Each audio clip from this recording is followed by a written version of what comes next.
if he is fish, so I'm gonna get this guy right back in the water.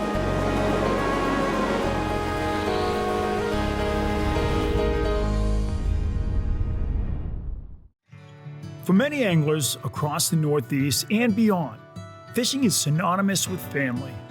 Most fishermen were introduced to the sport at a young age by a relative.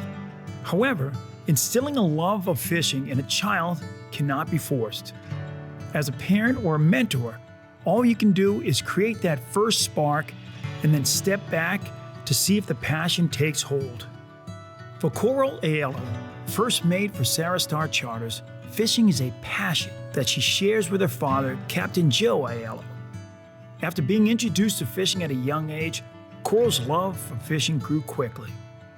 Soon enough, she began working as a mate on the boat her father named after her, the Coral Rose. Coral and Joe's shared love of being out on the water reminds me of my own experiences introducing my children to fishing and boating. I've been blessed with 4 children, and I made it a point to give each one of them an early introduction to the ocean. When they were growing up, we made many trips as a family to boat and fish along the coast of Cape Cod. One of my children, Kira, was initially afraid to go out on the boat at a young age, but soon she warmed to it at her own pace, and she even went on to become my first mate when the kids were older. It's obvious that Coral and Joe have a special connection. On the Sara Star Charters social media accounts, you can just sense the excitement, joy, and love that this father and daughter team shares through fishing and working together on the water.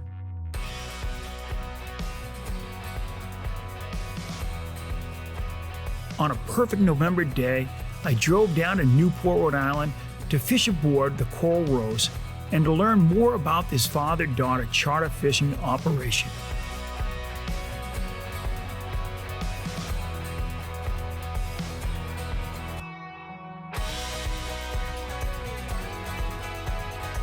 As first mate, Coral works exceptionally hard. Her duties include prepping the boat, cutting the bait, rigging the rods, untangling the lines, helping set the anchor, and anything else the captain or clients need. A typical workday for her and her father can include multiple trips, and there are a few days off when the season is in full swing. Coral, you say, what were we thinking, like 30, 35 feet of water? Yeah, this spot's about 30 feet. This one is our shallow spot. They're still seeming to be biting pretty good here, so. They've been biting here, you said? Yeah, and this is where we've been catching some codfish. Wow, Nice codfish yeah, I did here. see that.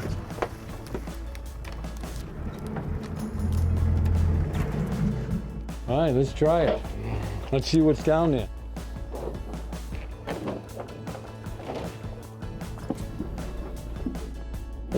So we're sitting at about 30 feet of water. They're about 35 feet right 35, here, right? okay. And the thing with tog is get them biting. So the more bait you put in the water, the more crabs you put in there, Yeah, the more stink you put in there. It just keep. These fish will be 50, 100 yards away and Just they'll keep come feeding in. them. They'll come in. Good chum. That didn't take long. Little fella. This is called breaking the ice. Right, well, the stink's off the boat, just barely. Now, Joe, you guys run double charters sometimes? You'll get out at 7 in the morning and then you go to like noon or whatever and then come back out? We do it all the time. Yeah. From Memorial Day to Labor Day. Yeah. We do twice a day, 7 days a week. Once we change the clocks back, we like to try to just do one charter a day and make them full days. Try to use this jig as long as possible before I switch to a rig. So these fish like rocky bottoms. You can usually tell that by dropping the jig down. And by the time the end of the day comes along, if you have paint on your jig, it's usually scraped off.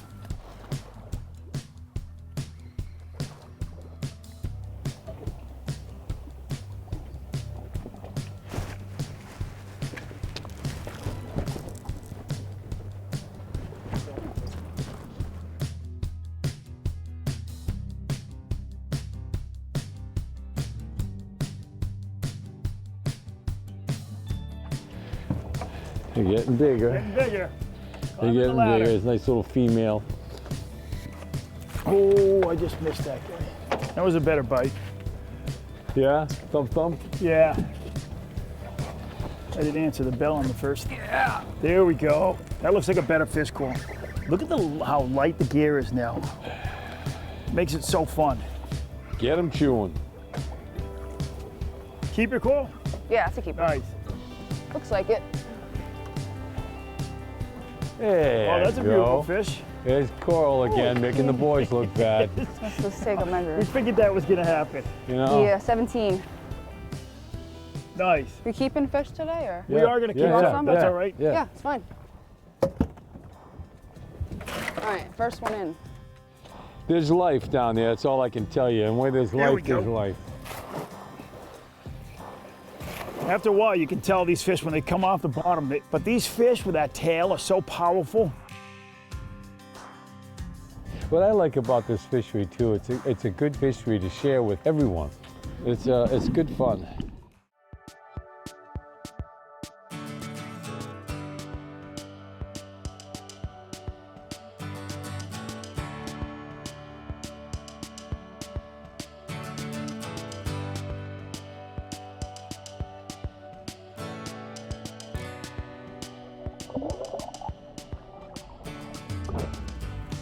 Nice.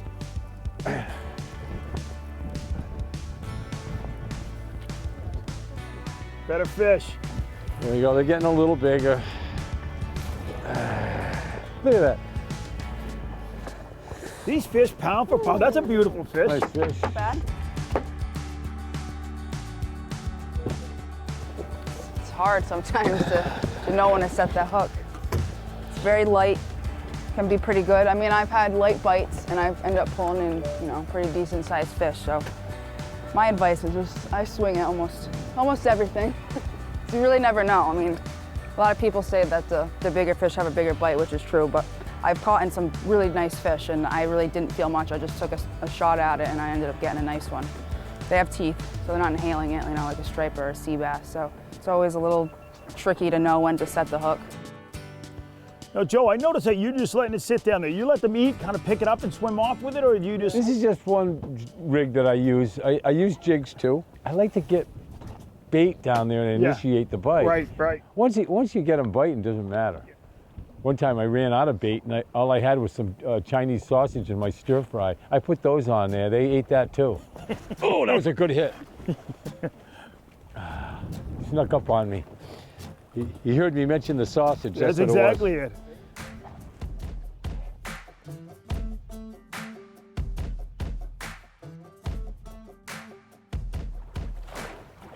Cole, what rod is that?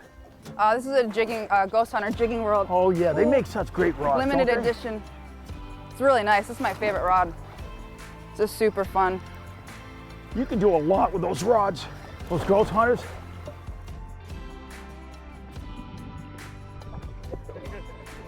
Look at this, watch. Oh, starting to happen.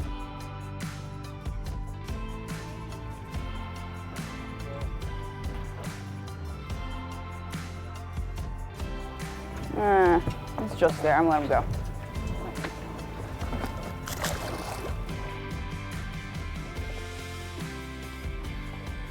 What's nice about this is when you bring young kids out here, they want to feel a bent rod. Yeah. And this happens pretty quick when you get them chewing. Oh yeah. Which, you know, because if an angler meets with success, they're going to come back at it. That's a good point, and it's what I like to see too, especially when a gentleman comes out here with his wife, and he likes to fish, and she's not too sure about it. And if she has a good experience the first time, he's all set. That's exactly it. That's usually how we start out. We start out with tog fishing, and we end up with tog fishing, you know? That's going to be right Tog there, fishing, close. and then the stripers start to come in, sea bass, fluke. Now, do you guys let most of the females go? Yeah, the We big catch ones. You know? stripers and sea bass all the way through until, well, second week of September. I mean, there's still stripers around and stuff, but I don't target them as much. I start working on the tog and the sea bass because the stripers, the resident fish anyway, start to move off. I love the color patterns on the females, huh? Yeah, they're wearing camo, yeah. Yeah, that's what it is. Joe's got one there too. So that fish is probably just shy, maybe there, but it's a nice female. Now, here's a good example right now of the females and the males. You look at the difference in the color right there. So you got a male, white chins down there, the camo on the females like that. You can see that's a perfect example right there of the difference between them. This guy's probably close to 16, but she's gonna go back.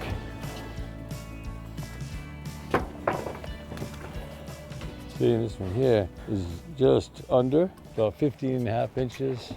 Off he goes. Joe, I was talking to Coral on the way out. You guys have let go of some of the bigger fish. We've been putting them back. And most of the people we take out don't mind putting them back either, you know? If they want to keep them, it's their trip and they can, but most of the time they don't, you know? Yeah, take a photo. And from what I understand, they're not as good tasting, I guess. I think I was fishing with BJ a couple years back, and there was one slob, this fish wasn't gonna make it. And we took that one home, and I agree that it wasn't as good as the smaller ones.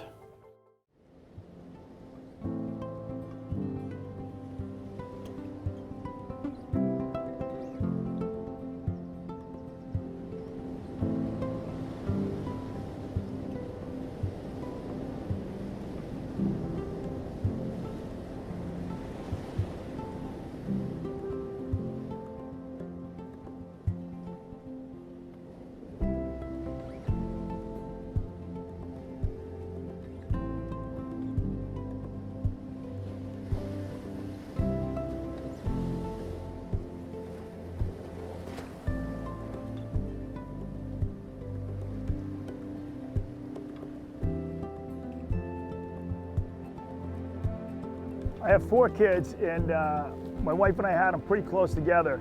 And there we go. And out of my 4 kids, Joe, the one that was my mate on the boat, whenever we had to get off the dock or do anything, was my oldest daughter, Kira.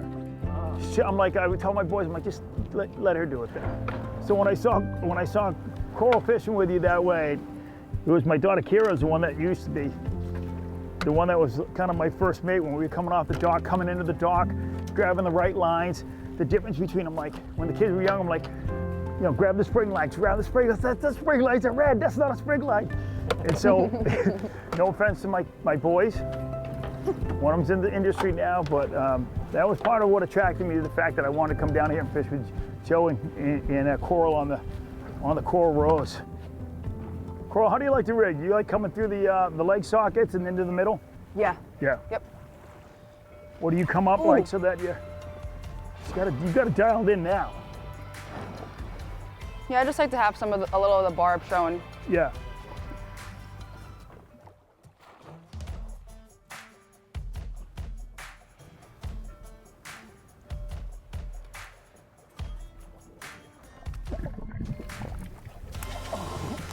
Yeah, that's better. That's better. Yeah, that's better.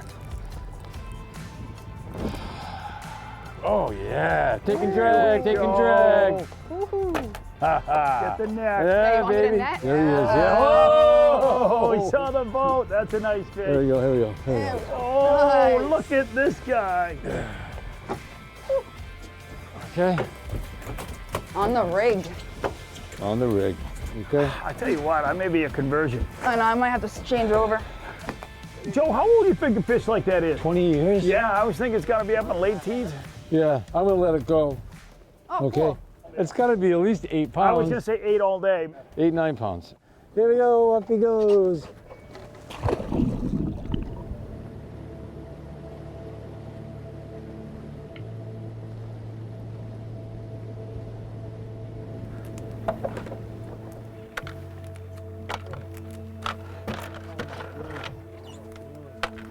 What's so funny at you?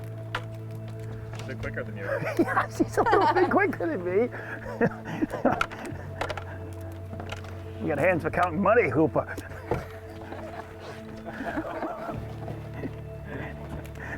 Your daughter's just snapping legs up. I'm over here like, oh, get away from me.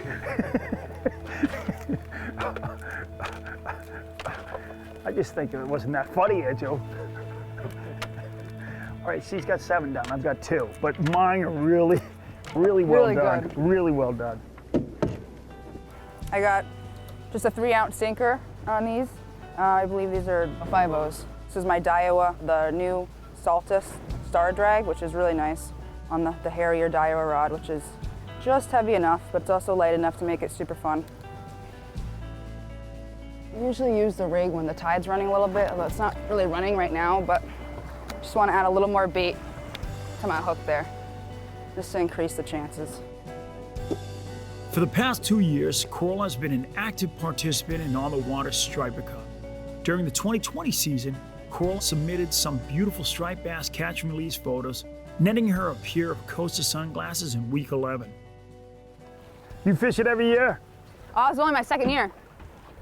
It's a fun tournament. Yeah, and that's how I met my boyfriend, was at Striper Fest last year. Really? Yep. So wait a minute, I want to hear this story. so, Dad, did you know this? Yeah. Is he a nice guy? Yeah. We'll take credit then. We'll take credit. If he wasn't a nice guy, we weren't going to take credit for that, Joe.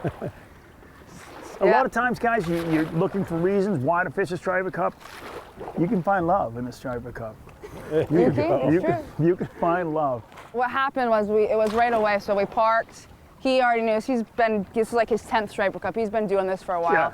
This is my first time. I dragged my mom along with me, so it's her and me. We're just, walking around, trying to find a spot to park. He pulls up and he's like, oh, he already knew that was an okay spot. He was just starting conversation. Right. He's like, oh, is this all right to park here? I'm like, oh, yeah, we think so. So the next thing you know, he's walking with us to Striper Fest talking. Then he found out that I fished, of course, and that's kind of how that went. When did he find out that your dad was a charter captain? That day, because he asked. He said, how did you get into fishing and stuff? And I told him what I did for work. Because sometimes that can end it right there. People don't want to screw with dads that are charter captain. They have gaffs. They know how to hide bodies. And we know where the sand fleas are thick. We know.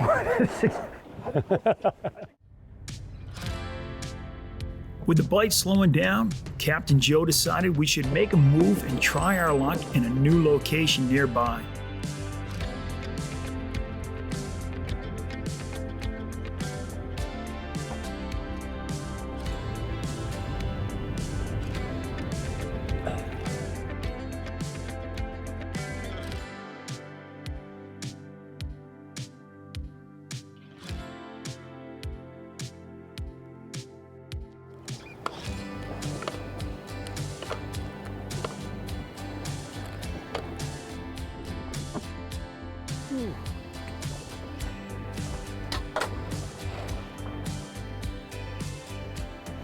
There we go. That was a better bite. That's got to be a keep. Maybe not. Might have my first keep. Nope, maybe not. It's gonna be close. Yeah. Get that one on the boat. Better get that one in the boat.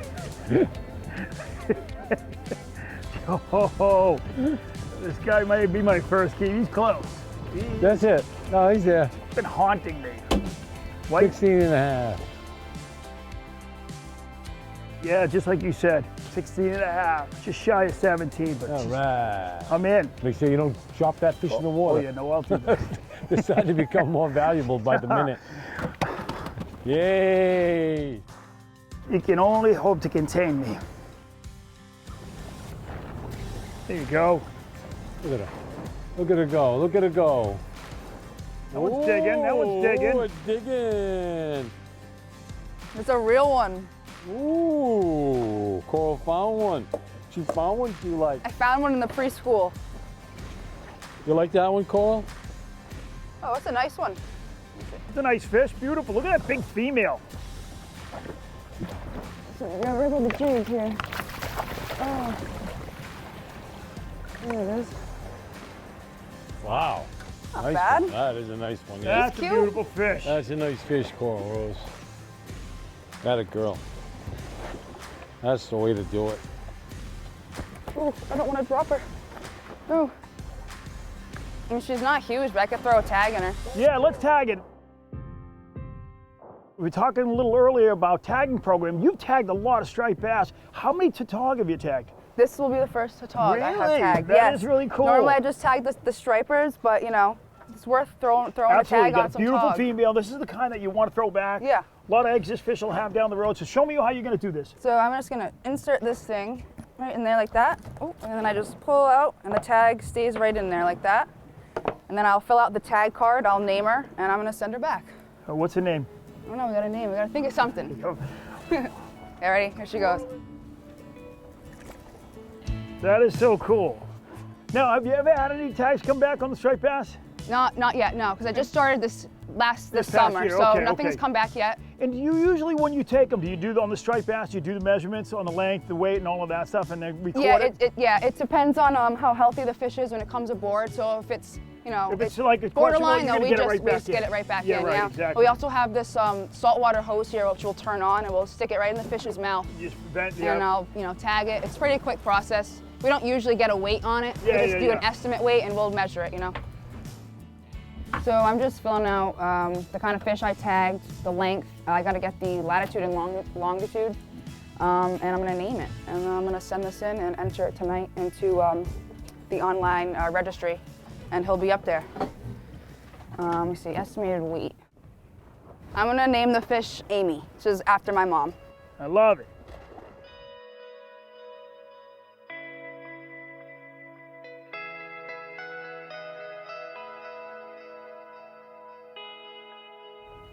He hit it right when I hit the bottom. One of these fish just move in and you just, when you go to set it, this guy just clearly, came in from underneath it. I'm gonna call him not a keeper because of the quick release. He was probably right at 16 inches, but that's a keeper. Nice fish. That's a nice fish. Nice white chin. One more bait down last bait. and call it a day. I had a good time with you guys, I'll say that. That was like a day at the beach. Yeah, it's like having a day off and just get It to was fish, nice, have it was fun. easy. Me and That's Coral got nice. to go fishing. It's one thing I want to say that you don't see, is you don't see Coral working the deck. And you see her pulling the anchor, and I know that's impressive in itself, but to see her work the deck and how attentive she is, and how she can catch just as many fish as everybody on deck and keep their hooks baited at the same time, it's pretty good. And a lot of people will say she's a worker, and I'm proud of her for that. A lot of times, Joe, you get, a young lady that's, I don't know, 22, 23, 24, and it's like, I'm doing my thing, and they come back around to dad, but when they're older. But the fact that you have the relationship you do, family means everything to me. And what really attracted me to coming down here and wanting to fish with you was seeing, just in everything I've seen, how close you guys are. From the photos, from everything, and today proved that to me, I look at the photos in the wall in there, and it literally tears me up because I'm close to my kids. I have 4 kids. But to have a day on the boat with you guys like this has really been special. So thank you guys. I really appreciate it. Thank you. Thank you very much. Really, it was great. And you guys went pretty easy on me for only getting 1 keeper, so I appreciate that.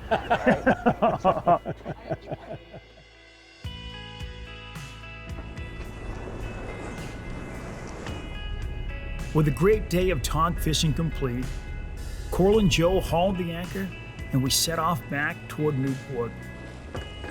Watching this father and daughter team work together is inspiring. Their passion for this industry, their family's connection to the sea, is evident in all they do to provide great experiences for their clients who visit from across the country. A day of fishing with Joe and his daughter Coral had me looking forward to getting back out on the water with my first mate, Kira, and Jack, my young grandson, and perhaps my future first mate as well. Family is one of the most important things in the world to me, and for Captain Joe and his daughter Coral, fishing together, working together, and laughing together is what life is all about on the water.